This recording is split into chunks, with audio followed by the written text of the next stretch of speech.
สตรีประจำเดือนมาผิดปกติร่างกายเข้าสู่วัยทองฮ้อนบุบวาบหนาวข้างในแต่ฮ้อนข้างนอกคำมาเบิ่งคำมาฟังเพื่อมีประโยชน์ต่อท่านหนึ่งคือหัวข่าที่เกลี่ยจัดเด้อหนึ่งสองคือพริกไทยเป็นลักษณะนี้เด้อใบของพริกไทยเป็นลักษณะนี้คล้ายๆกับใบพลูเด้อนี่คือดีปีเป็นลักษณะนี้ดีปีใบของดีปีลักษณะนี้เด้อนี่คือฮัตสกุลหรือต้นสมัดเป็นยังจังเอามาให้เบิ่งเพราะสมุนไพรเหล่านี้ที่ผมให้เบิ่งนี้เพิ่นเป็นสมุนไพรร้อนเด้อ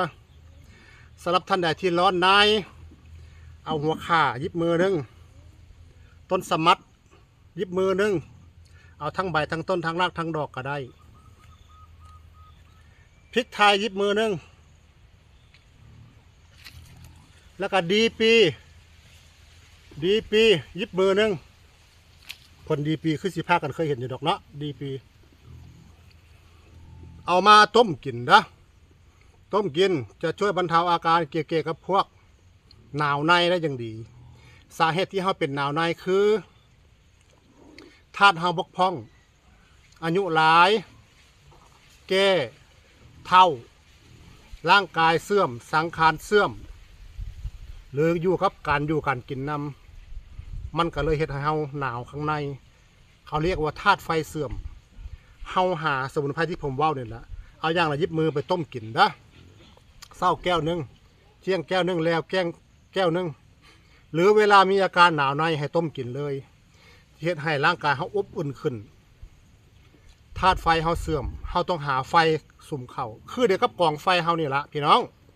กองไฟเฮาไม่มาเฮาจุไฟมันลุกตอนเฮาจุใหม่ๆมันลุกพอมันเหิงแล้วไฟมันก็ค่อยมอดลงในที่สุดก็ดับคือกันกับคนกองไฟก็ได้หรือเมื่อไฟมันเบิดเฮาก็สุ่มไฟเข่าไฟก็ลุกขึ้นคือเก่าเช่นหัวข่าฮัตสกุลพริกไทยดีปีต้มกินไปสักระยะหนึ่งธาตุไฟเฮาก็ค่อยๆกลับคืนมาเด้อเฮ็ดกินลองเบิ่งจื้อเอาไว้เด้อถ้าเมื่อธาตุไฟเสื่อมแล้วเจ้าอย่าพาไปกินมักแตงโมเด้อมักแตงกวามักแตงไทยของที่เย็นๆนะอย่าเพิ่งไปกินเพราะธาตุไฟเราเสื่อมถ้าเฮาไปกินของเย็นๆเข้าไปมันก็เสียให้ธาตุไฟเฮาเสื่อมลงในสุดมันก็ดับคือกันกับไฟเฮานี่ละไฟลุกๆเฮาเอาน้ำไปใส่เอาน้ำไปมอดเอาน้ำไปดับไฟมันก็ดับเพราะมันถึกความเย็นไฟมันก็มอดลงคือดับอย่าเพิ่งกินตัวนั้นเด้อให้กินตัวนี้เพิ่มธาตุไฟก่อนว่าง่ายเพิ่มเชื้อไฟเข้าไปเฮ็ดให้ร่างกายแข็งแรงเอาทุกสิ่งทุกอย่างก่อนกินก่อนใส่อย่าเผาเชื่อผมด้วยให้ศึกษาเพิ่มเติมก่อนจังหาอยู่จังหากินแล้วให้ท่านอยู่ดีมีแห้งอย่าเจ็บอย่าไข้ขอให้สุขภาพแข็งแรงทุกท่านกับผมขอบพระคุณครับ